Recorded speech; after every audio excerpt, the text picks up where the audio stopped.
I used to think the worst betrayal would come from a stranger. I never imagined it would come from the two people closest to me, my wife and my neighbor. She said she was just being friendly, just helping him out while his wife was away. But late nights and quick visits turned into whispers, then laughter, then something more. And when I found out the truth, I didn't scream. I didn't cry. I gave my neighbor a gift he will never forget. When we moved into this block, it felt like we'd won the lottery. Quiet street, good schools, porches where people actually talked to each other. My wife, Jenna, and I had been married 7 years. We weren't perfect, but we fit together like a slow, steady routine coffee in the morning, shared chores, weekend barbecues in the yard. Life was comfortable. Tom and Claire lived next door. Tom had that easy neighbor energy, helped with tools, mowed his lawn like it was a contest, and always waved when I walked by. He and I bonded quick.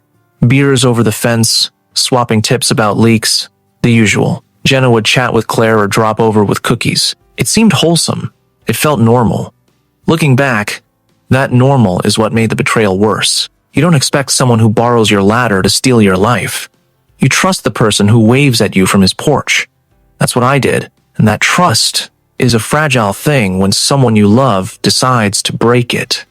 The first signs were small. Jenna would say, "I'm just popping next door to hand Tom something," and I'd think nothing of it. Neighbors help neighbors.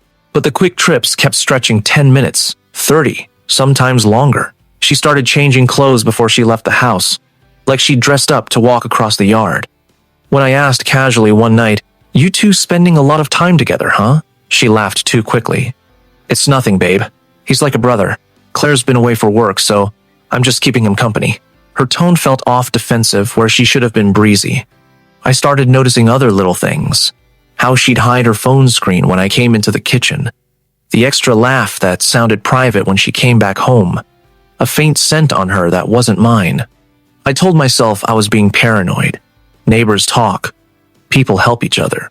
But paranoia has a way of rooting into your chest until you can't ignore the itch. Tom was Mr. Helpful on the surface, always ready with a spare bolt or a ladder. He'd joke about how Claire's travel schedule made things lonely over here, and he meant it as friendly banter. At first, I shrugged it off, but things that look like jokes sometimes have edges. I remember small moments now that didn't seem important then. The way his eyes lingered when Jenna walked by. How he'd steer conversation toward her even when she wasn't there. The casualness with which he seemed to know when she'd be home. He invited me over to watch a game, and I accepted because that's what friends do. Meanwhile, Jenna and Tom kept finding reasons to cross the yard at odd hours. The worst part was how ordinary all of it felt. If you'd asked me then, I'd have called Tom a friend. That ordinary normal is what made the betrayal so sharp later on. One Thursday, she told me she was going to Tom's to help him move a few things in the garage. 10 minutes later became 45. My phone calls went to voicemail. I walked to our back gate and peered across the narrow strip of lawn that separated our yards. Through the slatted fence, I could see the pale garage light. Shadows shifted. At first, I told myself they were carrying boxes, but the shapes were wrong, too close, too still. Then I saw a flash of motion that made my stomach drop. The way they stood together, the angle of a head, the laugh that sounded like something shared privately. When Jenna finally came back through our gate, she smoothed her hair like nothing had happened and walked inside carrying a small courgette from someone's garden, smiling as if she'd only been gone 5 minutes. She smelled faintly of a cologne I knew belonged to Tom. Her answer when I asked, "How was Tom's garage?" was clipped. "We moved a few things. He needed a hand." That practiced calm told me enough. This wasn't paranoia anymore. The little cracks were widening. Once you notice one lie, the rest start to gather like evidence. I began paying attention without seeming obvious. I tracked times she left, patterns in her messages, little changes in routine. She'd step outside to drop something at Tom's, but come back flushed, hair loose, with a brightness in her voice that wasn't for me. I started doing quiet checks driving by the yard when I could, watching from the kitchen window, noting the times a quick trip stretched into an hour. I found receipts that didn't belong to anything we'd bought together. Small excuses about looking after Claire's plants that were flimsy on inspection. The worst discovery was how brazen it all felt. Tom didn't hide. He acted casual, like he belonged at our table. The evidence changed my headspace. Suspicion hardened into something else, a resolve. If they wanted to betray me in daylight, I wasn't going to flail. I'd get the proof cleanly, and then I would decide what kind of answer I wanted to give. It happened on a Saturday. Jenna said she'd pop next door to help Tom with yard work. She looked like she always did water bottle, sneakers, but there was a small tension to her shoulders I'd learned to notice. I followed at a distance that made sense for neighbors, cut through our back garden, crouched behind the hedge that separated our yards, and watched. They weren't raking. They were close, in that private way people get when they forget anyone else exists. Tom brushed a stray hair from her face. She laughed. Then she leaned in and kissed him. That image stopped my world cold. I didn't rush out. If I charged across the grass, it would have become a spectacle, neighbors watching, pity in their eyes, and me, the raw, broken man. I didn't want that. I wanted control, precision. She stepped back, smoothed her hair, and walked through our gate into our yard as if she'd only been gone a few minutes.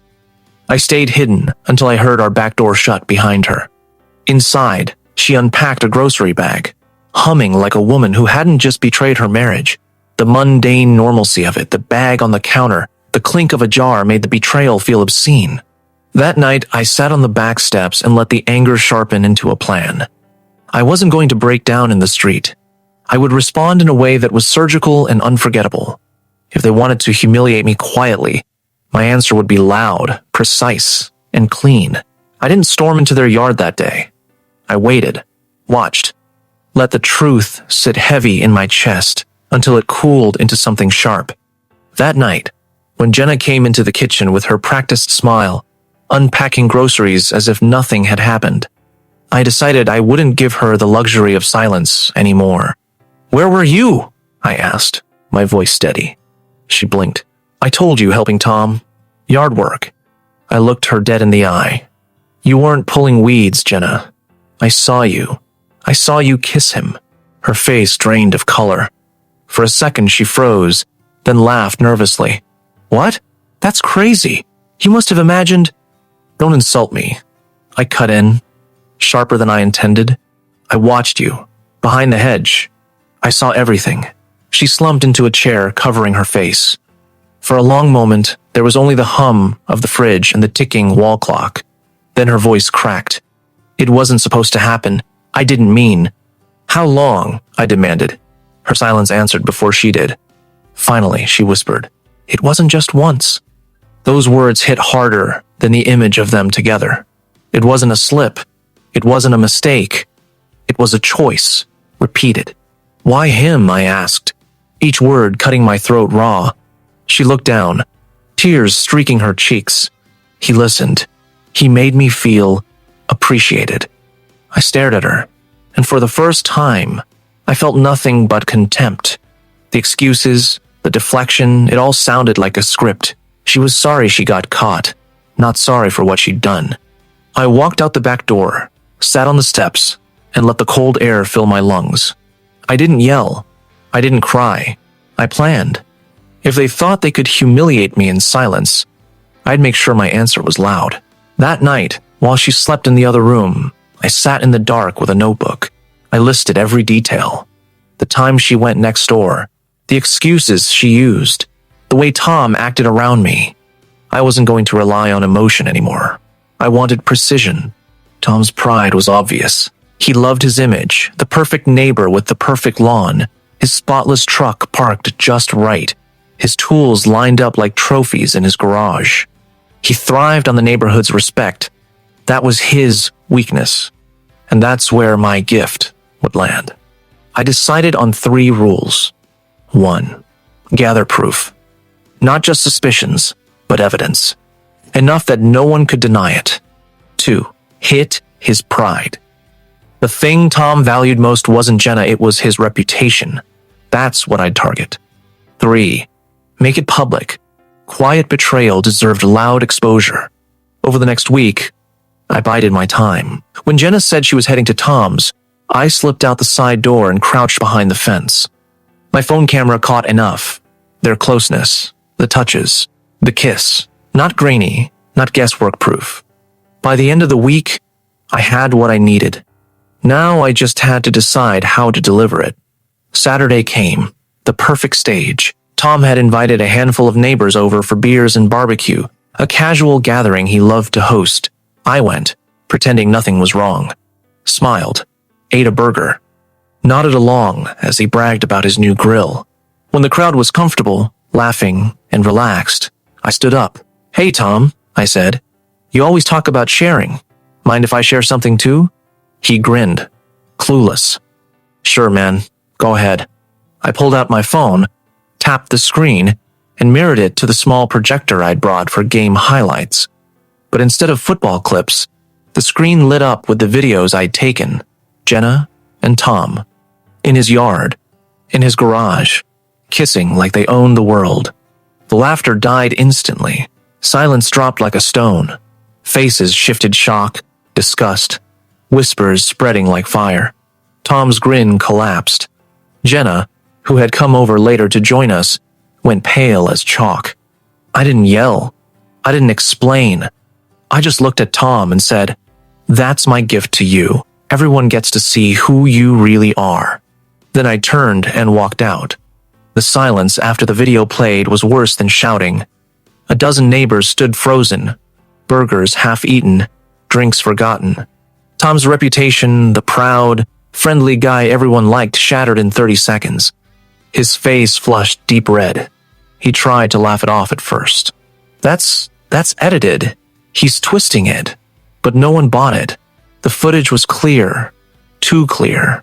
Claire's sister, who happened to be there that night, gasped.